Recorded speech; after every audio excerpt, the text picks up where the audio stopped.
If you're part of the honest and open conversations community, thank you. And if not yet, now's the time to join us, because this movement only gets stronger with every voice that stands with it.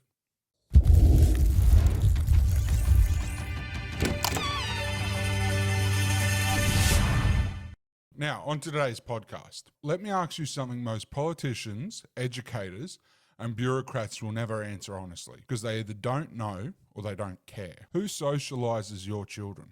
If you have children, you probably heard childcare providers insist that kids must attend childcare before school to socialise them. The assumption is that parents can't socialise children, but in reality, it is parents and family members under parental guidance who are best placed to socialise their children. All things being equal, parents are the ones who should shape their child's first social experiences. With due respect, a certificate, diploma, or even a degree in early childhood education doesn't make childcare workers experts in psychological development. The claim that only institutional care can prepare kids for school is groupthink propaganda that is doing real damage to children. The idea designed to justify childcare workers and their jobs. Please don't get me wrong, there are some exceptional childcare workers, no doubt, but it doesn't take much digging to find countless horror stories about educators. Unfortunately, childcare is often viewed as glorified babysitting. Remember during COVID-19 when Scott Morrison implied as much as were deemed too important to teach in schools, but childcare centres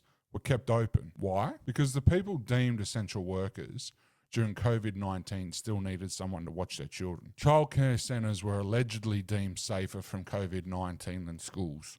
Or maybe they were just more expendable. That is the question should be asked at any future Royal Commission. My opinion is that the people in charge of lockdowns would all be forced to answer in the latter. After all, childcare largely attracts younger women. These women, I think it can be argued, often have fewer other options with similar entry-level qualifications that don't require the need to work nights and weekends. What's rarely discussed is that it's not uncommon for some staff to arrive at work in the morning still affected by drugs and or alcohol from the night before. All while childcare companies, in my opinion, generally fail to provide adequate resources and support to not only their staff, but the children in their care as well. From its earliest conception in this country, childcare has been used to mould children into what elites want them to be. The foundations of childcare, preschool, and early education are steeped in collectivist ideals. Some of the earliest advocates were openly communist. So ask yourself, who socialises your child? Because someone does. It's not a passive process. It never has been. From the moment a child is born, their brain begins mapping meaning, learning trust, danger, safety, love, and the rules of the world they've entered. This process, socialisation, is how human beings become citizens, friends, workers, parents, and moral agents. It's supposed to happen in the home, guided by parents, especially during those critical first 5 years. But in Australia and across the Western world, the government has interrupted, hijacked, and ultimately weaponised this process. Today, I'm going to show you how early childhood development was sacrificed, how ideological conditioning replaced parenting, and how this system ultimately collaborates with hostile foreign powers, all while pretending to act in the child's best interest. This isn't just policy failure. It isn't just neglect. What I'm going to argue, backed by evidence, is that this entire arrangement, in my opinion, amounts to systemic child abuse, national betrayal, and treason. What is socialisation? Let's define it properly. Socialisation, in psychological terms, is the developmental process by which a child learns right from wrong, emotional regulation, empathy, delay of gratification, respect for boundaries, a sense of place in the moral order. In short, it's how you raise someone into a good human being. Sociologists describe socialisation as a process that transmits culture, binds people together, and creates stability across generations. Two key elements that stand out to me in the psychological definition are the ability to delay gratification and the ability to learn right from wrong. Here's an American example from the Whatever podcast. Shout out to Brian Atlas, the podcast owner and host, and Andrew Wilson, the gentleman in the centre box.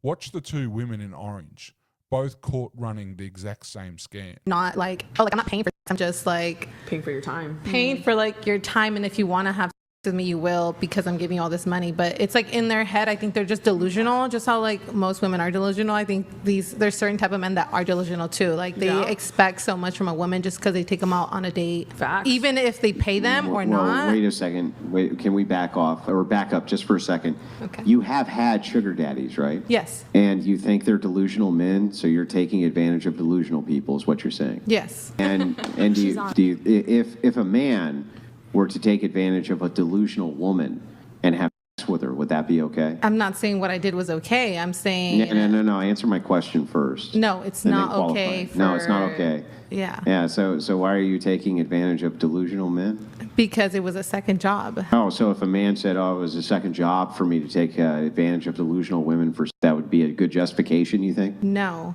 I'm not saying my behavior like correct. What I did was totally in the wrong, but I still did it, right? I'm taking accountability for it. I have a question. I have a question on this. You did say there were a couple of guys who you'd go on multiple dates with. Were you kind of, manipulative? Yeah. Yes. Like you were Honestly, manipulated the delusion. to be polite, but you've had the first date with these men. Some of them you'd continue to have, second, third, fourth dates. Did you make the determination on the first date with these men that you continued to go on dates with, that you had zero romantic interest in them and that there would never be anything? I didn't hear the first part of the question, but no, I didn't ever want anything romantic out of any of them. Right.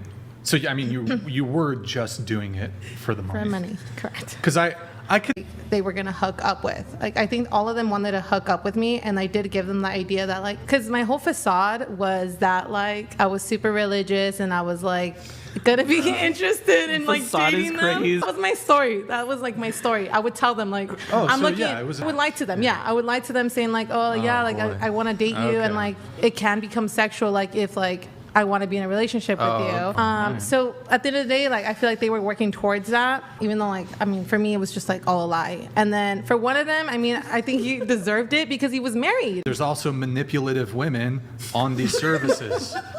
Verbatim. So... What's what they get, right? Well, No, that's not what they get. Don't think This is what I mean. Can you just tell us, are these delusional men that you took advantage of, or did they have it coming? You can't say both, right? No? Am I wrong in thinking both? You can say both if you want to contradict yourself. Is it okay to take advantage of delusional people because they have it coming? That would be the entailment, right? So either it's okay to take advantage of delusional people because they got it coming because they're delusional, or it's incorrect to take advantage of delusional people. So it's got to be one or the other, right? It depends on the situation. But I don't understand. So do they have it coming or don't they have it coming? They're for sure not coming. No. Well, yeah. No. The right thing to say is no. Yes. Okay, but is that what you believe? No. So you do think they have it coming even if they're delusional. So I just want to... Exact same to you. Tell me that's not scary. But back to the two traits. Firstly, delay of gratification. This is simply self-control or impulse control. Why is it important? Because individuals who can't delay gratification are far more likely to engage in violent crime later in life. Forensic psychological assessments used in New South Wales and Western Australian correctional systems consistently identify impulsivity or poor delay of gratification as one of the strongest predictors of violent reoffending. A 2022 study on intimate partner violence offenders in Australia found that low self-control strongly predicted offensive versatility, meaning committing multiple types of violent acts, with about 2/3 of the perpetrators meeting criteria for significant impulsivity traits. In Australia, an estimated 55,000 violent offenders each year present clinically significant defects in delaying gratification. There are formal psychological tests to measure this trait, but there is also a simple one, the famous marshmallow test. Here is the video that explains the marshmallow test. In the 1960s and 70s, psychologist Walter Mischel conducted the marshmallow experiment to explore this question. Children were given a choice: eat one marshmallow immediately or wait 15 minutes and receive 2 marshmallows. The results were revealing. Some children ate the marshmallow right away, while others managed to wait. Follow-up studies showed that those who waited tended to have better life outcomes, such as higher academic achievement and better stress management. This experiment highlighted the importance of delayed gratification and self-control. here. As you can see, this test could easily be used in childcare settings, yet it isn't. In fact, most childcare providers have never even heard of it. I would encourage all parents to test it with their children and see if there are issues with your kids being able to delay gratification. I believe most of today's children and many young adults would fail it. Why? Because parents, unintentionally guided by governments and so-called experts, have undermined this developmental process by handing kids screens to keep them quiet. Constant instant gratification destroys the ability to wait, hence the meltdowns. Secondly, the ability to learn right from wrong. This is equally crucial. Under progressive theory, nothing is ever truly wrong. Cultures that carved out the hearts of the living and children in ritual sacrifices are treated as morally equivalent to civilizations that developed the rule of law and safeguarded individual dignity. We even celebrate religious practices from societies that encourage child marriage and child soldiers. Criticize that? You're labeled intolerant. That's not multiculturalism. That's surrender. Real multiculturalism means respecting the host society and contributing positively, not demanding the host country conform to destructive practices. Yet Albanese, Minns, Morrison and their ilk believe the superior civilization must conform to the inferior. Not in my world, we don't. I had a teacher tell me this. Over their career, they've seen more and more children unable to tie their own shoelaces. Instead of building fine motor skills, schools and parents defaulted to Velcro straps, delaying a skill essential for independence. While yes, the easy option, it is destructive to the development of children. Unfortunately, the easier option is normally the more destructive. ADHD and autism diagnoses have skyrocketed, often rooted not in biology but in attachment failure, trauma, overstimulation, and perverse government incentives. I know of a case where parents shopped for a diagnosis, got one, and educators, health professionals supported it because it unlocked funding. Call it corruption, call it incompetence. Either way, it's a disgrace. And we wonder why Medicare and NDIS budgets are blowing out. Over 100,000 Australian children under 14 were prescribed psychotropic medication last year. Gender clinics, modelled after the now shattered Tavistock Clinic, have quadrupled referrals since 2015. Puberty blockers, SSRIs, and antipsychotics, drugs that permanently alter the brain, are now part of the state's toolkit for managing the dysfunction it created. We're drugging children to cope with the environments we imposed and calling it progress. If you combine Orwell's 1984 and Animal Farm books with Huxley's Brave New World, you get a blueprint for destroying civilization. Governments are following that blueprint to a T. If they're doing it intentionally, brace yourself, because violence the likes of which this nation has never witnessed is coming. And we don't have the defenses that nations like the USA do. If they're doing it by accident, God help us, because it proves just how stupid most politicians really are. Let's be blunt. What happens in the average early learning centre today is not value neutral care. It is state-directed ideological conditioning. Children are taught that Australia is a racist colonial nation, that climate change is an existential threat and their parents are to blame, that gender is a choice and biology is oppression, that Western civilization is corrupt and must be dismantled. Children are increasingly told that the very instincts designed to protect them from threats are wrong, intolerant, or discriminatory. This is embedded in the early years learning framework, written by bureaucrats serving political ideology, not child developmental science.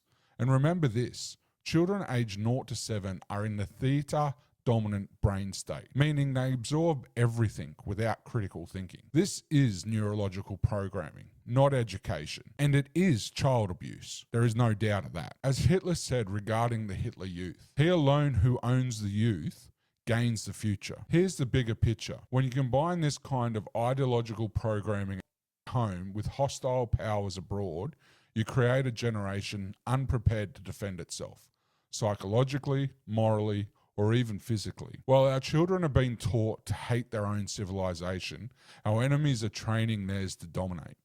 China has released the biological weapon on the world in the form of COVID-19.